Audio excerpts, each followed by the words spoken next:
முக்கியமான விஷயம் நாம் தமிழர் கட்சி வேட்பாளர் இடைத்தேர்தலில் போட்டிட்டு இருக்காங்க. அவங்களுடைய எண்ணிக்கையில பார்க்கும்போது ஒரு 10,000 வாக்குகள் பெற்றிருக்காங்க. பட் அது பெர்சன்டேஜில் பார்க்கும்போது அவங்க 5% மேலே கிராஸ் பண்ணியிருக்காங்க. ஸோ இந்த எண்ணிக்கை இடைத்தேர்தலில் 5% அப்படின்றது புறக்கணிக்க முடியாத ஒரு கணிசமான எண்ணிக்கை தான். ஏன்னா அவங்க வளரக்கூடிய கட்சி அப்படின்போது அந்த எண்ணிக்கையை பார்க்க வேண்டியதாக இருக்கு. ஸோ அவங்களுடைய ஓட் பேஸ் அப்படின்றது இடைத்தேர்தலையும் ஓரளவுக்கு நிரூபிக்கப்பட்டிருக்கு. ஸோ இதை எப்படி கவனிக்க வேண்டிய அம்சமாக மாறுது? நிச்சயமாக தேர்தலில் பல வியூகங்களை வைத்து இந்த முறை திமுகவும் பாமகவும் தேர்தல் பணியாற்றினார்கள். குறிப்பாக நாம் தமிழர் கட்சியுடைய வேட்பாளருக்கு ஆதரவாக நாம் தமிழர் கட்சியுடைய தலைமை ஒருங்கிணைப்பாளர் சீமான் தொடர்ந்து தேர்தல் களத்தில் பிரச்சாரம் மேற்கொண்டார். குறிப்பாக 2 வேட்பாளர்களுக்கும் சாதகமான சூழல். 2 பேருமே தொகுதியில் இருக்கக்கூடிய வேட்பாளர்கள். விக்கிரவாண்டி சட்டமன்ற தொகுதியில் அதாவது அவர்கள் வாக்களிக்கக்கூடிய உரிமையை பெற்றக்கூடிய வாக்காளர்களாக இருக்கக்கூடியவர்கள் திமுக மற்றும் பாமகவுடைய வேட்பாளர்கள். ஆனால் நாம் தமிழர் கட்சியுடைய வேட்பாளரான விழுப்புரம் சட்டமன்ற தொகுதியை கொண்டிருக்கவர். அவருக்கு இங்கு வாக்கு கூட கிடையாது. இருந்த போதிலும் நாம் ஏற்கனவே அந்த புள்ளி விவரத்தை பார்க்கும்போது அன்னியூர் சிவா அவருடைய சொந்த கிராமங்களில் சொந்த ஒன்றியத்தில் கடந்த முறை அதிமுக கூடுதலான வாக்குகளை பெற்றிருந்த பூத்துகளில் இந்த முறை அவர் கணிசமான வாக்குகளை பெற்றிருக்கார். ஆகவே அவர் அந்த மண்ணின் மைந்தர் என்ற அடிப்படையில் திமுக வேட்பாளருக்கு கணிசமான வாக்குகள் அந்த பகுதிகளிலேயே விழுந்திருக்கு. அதே போல பாமக வேட்பாளர் இந்த வாக்கு எண்ணிக்கை மையம் நடைபெறக்கூடிய இந்த பனையபுரம் என்ற கிராமத்தை சேர்ந்தவர். அந்த பகுதியில் பாமக வேட்பாளருக்கு கணிசமான வாக்கு வங்கிகள் இருக்கிறது. இது போன்ற பல்வேறு வியூகங்களின் அடிப்படையில் இந்த தேர்தல் பணிகளை திமுக மற்றும் பாமக மேற்கொண்டாங்க. இருந்த போதிலும் நாம் தமிழர் கட்சியினர் தேர்தல் பிரச்சாரத்தை தீவிரமாக ஈடுபட்டாங்க. நம்ம களத்தில் பார்த்தோம். ஒவ்வொரு தெருவாக வீதியாக சென்று நாம் தமிழர் கட்சியுடைய வேட்பாளர் அபிநயா பிரச்சாரம் மேற்கொண்டார். பல பகுதிகளுக்கு சென்றார், பல கிராமங்களுக்கு சென்றார். நாம் தமிழர் கட்சியுடைய நிர்வாகிகளும் தொண்டர்களும் கூட தமிழகத்திலிருந்து பல மாவட்டங்களிலிருந்து வந்திருந்தாங்க. சீமான் மட்டுமில்லாமல் 2ஆம் கட்ட தலைவர்களாக இருக்கக்கூடிய நாம் தமிழர் கட்சியுடைய நிர்வாகிகளும் பரப்புரை மேற்கொண்டாங்க. தொடர்ந்து வேன் பிரச்சாரத்தில் ஈடுபட்டாங்க. வீதியாக திண்ணை பிரச்சாரம் மேற்கொண்டாங்க. பல்வேறு குற்றச்சாட்டுகள் ஆளுங்கட்சி மேல வைத்திருந்தார்கள். இருந்த போதிலும் அவர்கள் முக்கியமாக இந்த வாக்கு எண்ணிக்கையில் முக்கியமாக நம்பியது தேர்தலை புறக்கணித்த பிரதான எதிர்க்கட்சியான அதிமுகவுடைய வாக்கு பாமகவுக்கு, அதாவது கூட்டணியிலிருந்து வெளியே சென்ற அதிமுகவோடு கூட்டணியிலிருந்து வெளியே சென்ற பாமகவிற்கு அளிக்க மாட்டார்கள், நாம் தமிழர் கட்சி வேட்பாளரை ஆதரிப்பார்கள் என்ற ஒரு நம்பிக்கையில் இருந்தாங்க. ஆனால் அது பெரும்பாலான இடங்களில் ஒரு பெரிய அளவிலான ஒரு வாக்கு அதிமுக வாக்கு நாம் தமிழருடைய வேட்பாளருக்கு செல்லவில்லை. கடந்த நாடாளுமன்ற தேர்தலில் பெற்ற வாக்கு சதவீதத்தை தான் தற்பொழுதும் பெற்றிருக்கிறார்கள். ஏறக்குறைய அதைவிட 1% குறைவாக பெற்றிருந்தாலும் இடைத்தேர்தலில் ஒரு 5%க்கு மேல் நாம் தமிழர் கட்சியுடைய வேட்பாளர் அபிநயா பெற்றிருப்பது ஒரு கணிசமான வாக்கு வங்கியாக பார்க்கப்படுகிறது. டெபாசிட் இழந்திருக்கிறார். அவர் டெபாசிட் பெறுவார் என்ற ஒரு நம்பிக்கை இருந்தது காரணம் அதிமுகவுடைய வாக்குகள் தங்களுக்கு டிரான்ஸ்பர் ஆகும் என்ற ஒரு நம்பிக்கையில் இருந்தார்கள். ஆனால் அது பெரும்பாலான பூத்துகளில் அது போன்ற ஒரு டிரான்ஸ்பர் நடைபெறவில்லை என்பதால் அவருக்கு நாம் தமிழர் கட்சிக்கு என்ன மாதிரியான வாக்கு வங்கி இருக்கிறதோ அந்த வாக்கை மீண்டும் தங்களுடைய அந்த தொகுதியில் மீண்டும் உறுதி செஞ்சிருக்காங்க.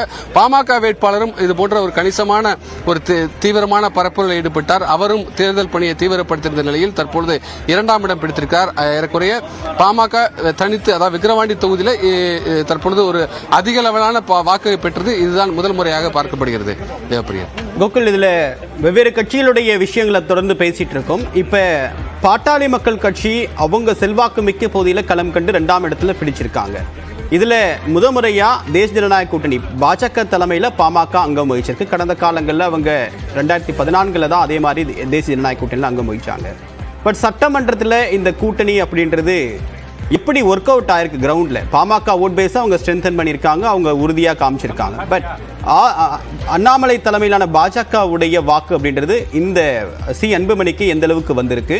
இந்த ஈக்குவேஷன் எப்படி ஒர்க் அவுட் ஆயிருக்கு? நிச்சயமாக தேசிய ஜனநாயக கூட்டணியில் இடம்பெற்றுள்ள பாமக வேட்பாளருக்கு ஆதரவாக பாஜகவுடைய மாநில தலைவர் அண்ணாமலை 2 நாட்கள் விக்கிரவாண்டி சட்டமன்ற தொகுதியில் பிரச்சாரம் மேற்கொண்டார். பொதுக்கூட்டத்தில் பேசினார். அதே போல அமமுகவுடைய பொதுச் செயலாளர் டிடிவி தினகரன் பொதுக்கூட்டத்தில் பேசியதோடு மட்டுமல்லாமல் ஒரு நாள் திறந்த வேனில் 3 இடங்களில் பிரச்சாரம் மேற்கொண்டார். அதே போல பாஜகவுடைய நிர்வாகிகள் நடிகர் சரத்குமார் கூட விக்கிரவாண்டி சட்டமன்ற தொகுதியில் பிரச்சாரம் மேற்கொண்டார். அதே போல அமமுகவுடைய நிர்வாகிகளும் நிர்வாகிகளும் மற்ற கூட்டணி கட்சியுடைய நிர்வாகிகளும் தேர்தல் பரப்புரையில் ஈடுபட்டாலும் கணிசமான வாக்கு வங்கியை பாமக மட்டுமே இந்த தொகுதியில் பெற்றிருக்கிறது. பாமக அடுத்தபடியாக பாஜக கணிசமான வாக்குகளை பெற்றிருக்கக்கூடிய இந்த தொகுதியில் பெரிய அளவிலான ஒரு கூட்டணியுடைய ஒத்துழைப்பு, அதாவது வாக்கு வங்கியில ஒத்துழைப்பு இல்லாத பட்சத்தில் பாமக ஒரு தனித்தே, அதாவது அவருடைய வாக்கு வங்கி இருக்கக்கூடியதை நம்பிதான் இந்த தேர்தலில் இருந்தாங்க. அதை நிரூபிக்கும் வகையில் ஏறக்குறைய 55,000 வாக்குகளுக்கு மேல பாமக வேட்பாளர் பெற்றிருக்கார். குறிப்பாக பல்வேறு குற்றச்சாட்டுகளை வச்சாங்க.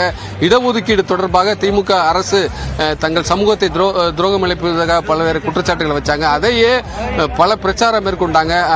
ஒவ்வொரு பொதுக்கூட்டத்திலையும் ஒவ்வொரு பிரச்சார கூட்டத்திலையும் அதே கருத்தை பாமகவுடைய தலைவர் மருத்துவர் ராமதாஸ் முன்வைத்தார். கள்ளச்சாராயம், அதாவது கள்ளக்குறிச்சியில் நடந்த கள்ளச்சாராயம் உயிரிழப்பு குறித்து பேசினார். பல்வேறு சட்ட ஒழுங்கு பிரச்சனைகள் குறித்து பேசினார். பல்வேறு குற்றச்சாட்டுகளை வைத்த நிலையில் எந்த குற்றச்சாட்டுகளும் இந்த தேர்தல் களத்தில் ஈடுபடவில்லை. ஆனால் திமுக வேட்பாளர் கணிசமான வாக்குகளை, அதாவது கடந்த சட்டமன்ற பொது தேர்தலையும் நாடாளுமன்ற தேர்தலையும் திமுக குறைவான வாக்குகளை பெற்ற பூத்துகளில் கூட அதிகமான கணிசமான வாக்குகளை பெற்றிருப்பது இந்த இடைத்தேர்தல் முடிவுகளில் தெரிய வருகிறது. ஒவ்வொரு பூத் வாரியாக பார்க்க வேண்டியிருக்கிறது. இதே போல 3 பேரும் ஒரு மும்முனை போட்டியாக தான் விக்கிரவாண்டி சட்டமன்ற இடைத்தேர்தல் இருந்தது.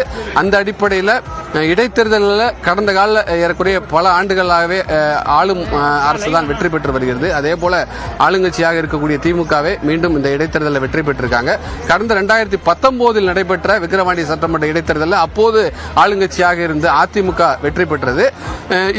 தற்போது நடைபெற்றிருக்கக்கூடிய இடைத்தேர்தலில் திமுக வேட்பாளர் வெற்றி பெற்றிருக்கிறார். தொடர்ந்து மும்முனை போட்டி கடுமையாக இருந்த விக்கிரவாண்டி சட்டமன்ற இடைத்தேர்தலில் திமுக வேட்பாளர் அவர்கள் வைத்த இலக்குப்படியே ஏறக்குறைய 65,000 மேற்பட்ட வாக்குகள் வித்தியாசத்தில் தங்களுடைய வெற்றியை உறுதி செஞ்சிருக்காங்க. வெற்றியை கொண்டாடி வருகிறார்கள். இது தங்களுடைய அரசுக்கு கிடைத்த வெற்றி, அரசுடைய நலத்திட்டங்களுக்கு கிடைத்த வெற்றி, இளைஞரணி செயலர் உதயநிதி ஸ்டாலின் பிரச்சாரம் மேற்கொண்டதுக்கு கிடைத்த வெற்றி என ஏற்கனவே மாவட்ட பொறுப்பாளராக இருக்கக்கூடிய கௌதம் சிகாமணி நம்முடைய பேட்டியில் தெரிவித்திருக்கார். தொடர்ந்து அமைச்சர்களும் அதையே தெரிவித்து வருகிறார்கள். தொடர்ந்து பல்வேறு திட்டங்களை செயல்படுத்தி வருவதால் மக்கள் 2019 இந்தியா கூட்டணி தொடர்ந்து வெற்றி பெற்று வருகிறது என்ற கருத்தை முதலமைச்சர் மு க ஸ்டாலினும் முன்வைத்திருக்கிறார். அதை நிரூபிக்கும் வகையில் இந்த சட்டமன்ற இடைத்தேர்தல் முடிவுகளும் அமைந்திருக்கு. விக்கிரவாண்டி இடைத்தேர்தலில் பதிவான வாக்குகள் எண்ணப்பட்டிருக்கின்றன. அதில் தேர்தல் முடிவுகளை பார்த்தும் நோட்டாவுக்கு 814 வாக்குகள் என்பது கிடைத்திருக்கிறது. இதில் கவனிக்க வேண்டிய விஷயம் என்னவென்றால் விக்கிரவாண்டி இடைத்தேர்தலில் ஒட்டுமொத்தமாக 1,95,000 வாக்காளர்கள் தங்களுடைய ஜனநாயக கடமையை நிறைவேற்றினர். அதில் 99,000 பேர் பெண்கள். ஆண்களை ஒப்பிடும்போது பெண்களுடைய வாக்கு என்பது அதிகமாக இருக்கக்கூடிய ஒரு தொகுதி, இதுவும் ஒரு தொகுதி அப்படின்னு சொல்ல முடியும். அந்த வகையில் அண்மை காலத்தில் நிறைவேற்றப்பட்ட தமிழ்நாடு அரசால் நடைமுறைப்படுத்தப்பட்டு வரக்கூடிய விடியல் பயணமும் மகளிர் உரிமை தொகை, இது போன்ற மகளிர் சார்ந்த திட்டங்கள் அந்த கட்சிக்கு ஒரு கணிசமான வாக்குகளை கூடுதலாக பெற்றுத்தருது அப்படின்ற ஒரு கருத்து பரவலாக பேசப்பட்ட நிலையில் அது தற்போது மேலும் உறுதி செய்யப்பட்டிருக்கிறதா அப்படின்ற ஒரு கருத்தும் இருக்கு. காரணம் என்னவென்றால் நடைபெற்ற 2 தேர்தல்களில், மக்களவை தேர்தலில் 40க்கு 40 தொகுதிகளில் திமுகவும் இந்தியா கூட்டணியும் வெற்றி பெற்றிருக்காங்க. அதே மாதிரி இந்த இடைத்தேர்தலில் அதிக அளவுக்கு பெண்கள் இருக்கக்கூடிய விக்கிரவாண்டி இடைத்தேர்தலில் 63% வாக்குகளை திமுக வேட்பாளர் பெற்றிருக்கிறார். இதன் மூலமாக கட்சிகளை கடந்து அந்த டிஎம்கேக்கு ஓட் டிரான்ஸ்பர் ஆயிருக்கு அப்படின்ற விஷயம் இந்த 63% நமக்கு உணர்த்தக்கூடிய நிலையில மகளிர் வாக்குகள் கணிசமாக திமுகவுக்கு சென்றடைகிறதா அப்படின்ற